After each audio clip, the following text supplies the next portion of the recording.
I just wanted to give you behind the scenes for Over a Pint. So we're actually in a really cool location this time. So you can see like kind of a random place. Where are we shooting? But if you see, this is not just a little library. Check it out. Andrew, come on in, buddy. There we go. Speakeasy. Come on into the speakeasy.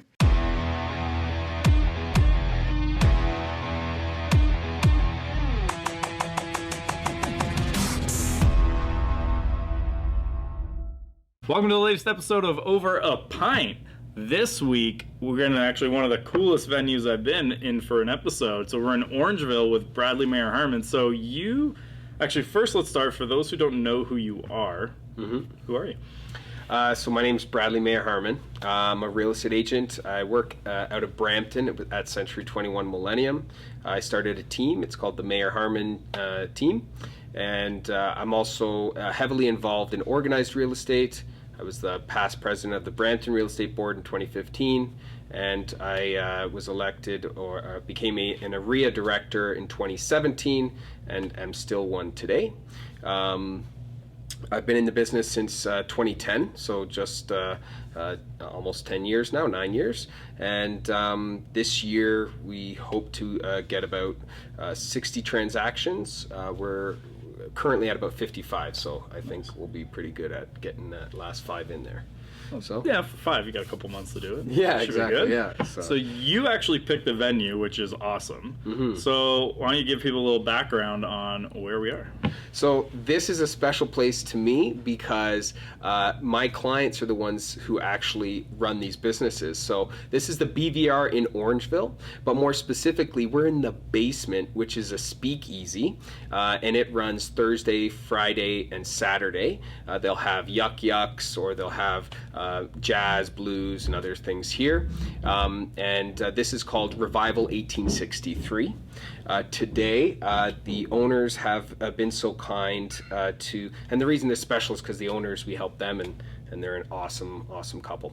But they were so kind to provide us with a couple drinks. The first one here is the White Owl Whiskey Sour, and then Andrew is drinking the Late Night Whiskey Tea. So, yeah, and then we have the 2 Caledon Hills when we're finished those. Cheers. So, cheers. Thanks for setting this up. Thanks for having me on. Yeah, that's pretty good. Yeah. That does not suck. Yeah. Good endorsement. Yeah, perfect. That's the official review. That's the official It does review, not suck. Yeah, this place is cool because like you come in, and I'll put photos so you can actually see it. We actually come in through like a hidden bookcase. You have to pull the bookcase out and come in. That's pretty sweet. Yeah. No, it's fun. You know, I love the ambiance in this place because there's also a dress code, right? So if you come, typically you have to be either in a shirt. You have to come in a shirt. You can't be naked. Is what you can't we're be saying. naked, right? Yeah. That's only Thursdays. Yeah, that's right. That's only special days. But yeah, no, it's a great venue, and I've really enjoyed coming here. But yeah, no, I'm glad you can come out, and thanks for accommodating for the venue. It's great. So how long have you actually been in the real estate industry? So I did start in 2010, and honestly, when I started, I was like brand new in the sense of I've owned businesses in the past, but they were window cleaning companies or lawn care, and not that there's anything wrong with those businesses, but it certainly isn't at the level and responsibility and fiduciary duties that you do as a realtor. And when I started, I knew how daunting this industry is with respect to trying to actually succeed at it and make a living. So I only gave myself 6 months from the time I finished my license to the time where I had to cut it off, because my wife and I, we had our son. He was 2 when I started. No, that's not true. No, he was just born actually, and because he's 11 now. Makes sense. And in either case, we lived in a basement apartment in Brampton, and surviving then. Now it's worse. But anyways, in either case, I didn't really have a lot of room to fail because I was the primary breadwinner in that sense. So I left a very good job, benefits and other things to do it. So put a lot on the line, but that's kind of the nature of entrepreneurship. And I marry real estate and entrepreneurship because you are the decision maker for everything.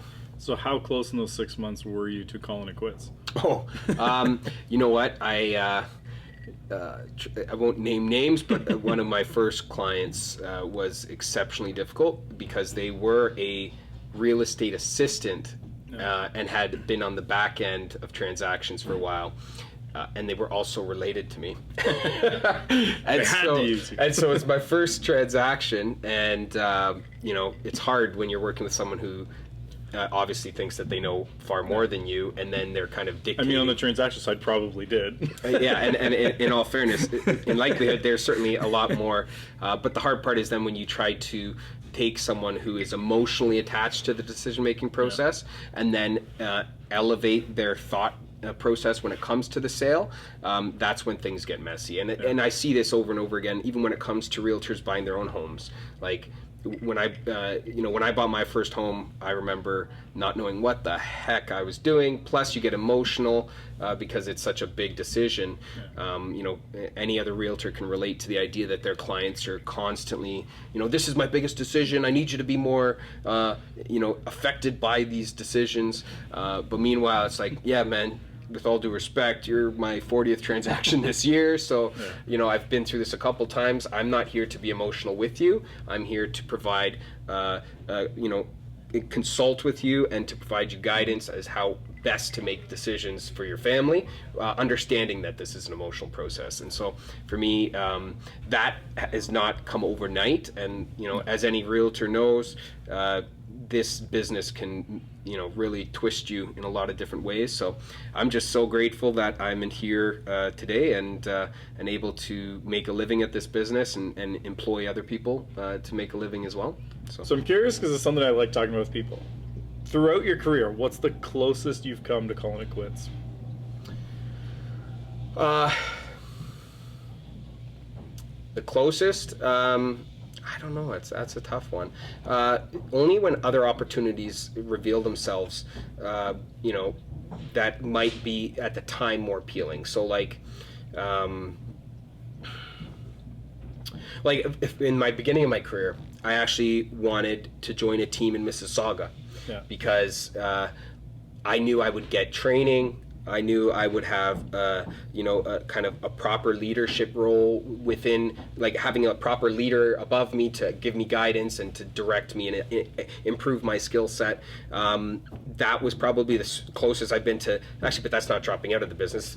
To me, it kind of is, because you lose that business component of this business. You become an employee of a team.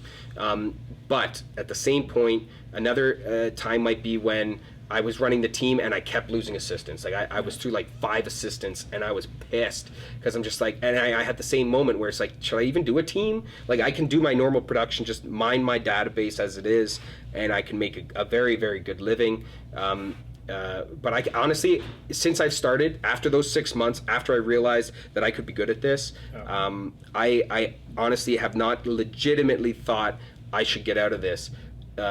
With exception to my long-term planning, which is eventually I'd like to get into politics. And so at that point, that's part of the reason my exit strategy is to invest into the business so that it can eventually be sellable. And the reality is what I would really like to do is have my own team member buy me out, because they know the database, they know everything about what the business model is, and it's just the best way to show loyalty to the people who have already been loyal to you. So do you have a coach to help you set up that way? I've been meaning to get a coach. I haven't had coaches. I've done I've done the Ferry team. I've done Buffini. I love Buffini. You know what? One of the things that turned me off about the coaching, and I still 100% think it's a good idea, and it's something I probably will pursue, and it's something I probably will want to pursue more of the team-related conferences as well, similar to the one you're. Well, there's the team summit coming up. I know. In a few weeks. Well, then the other thing is delegating and slicing up my time between the different projects I have. Right. In addition to organized real estate, I also started a separate company where we do community video tours for 58 towns across southern Ontario, or along the GTA within commuter range. And then we're going to be making a map, 3 different video sizes and formats for different formats online. And so that's been taking an enormous amount of my time, in addition to running the team, in addition to being in organized real estate. But coaching, to me, the one thing that turned me off about it was, yes, they do an analysis about your personality to try to best coach you, but at the same point I found that they were trying to appease me. So they were using the information that I gave them to kind of like console me like a baby, and it was more of a manipulative feel than it was a I'm trying to help you feel, which I don't think is what they wanted to come across, but it may have just been the coach. I mean, there's so many, because like we obviously deal with a lot of people who have a lot of different coaches, and it's funny because like you'll get someone who'll come up to us and be like, "Oh, I've coached with that person, terrible experience." Oh, but you can have and then the next person too, comes and is like, "Best coach ever, best thing that ever happened to my business." And it's so much of like, how do they fit in with your personality, how you work, like how you think about growing a business. Are they the same, right? Like some people loved like forced registration, cold calling, and just like pounding it. Other people are like, I would never cold call in my life. I never force a registration on my website in my life, and I want someone who's aligned with that. Yeah. And it's so much about like that right fit for the person.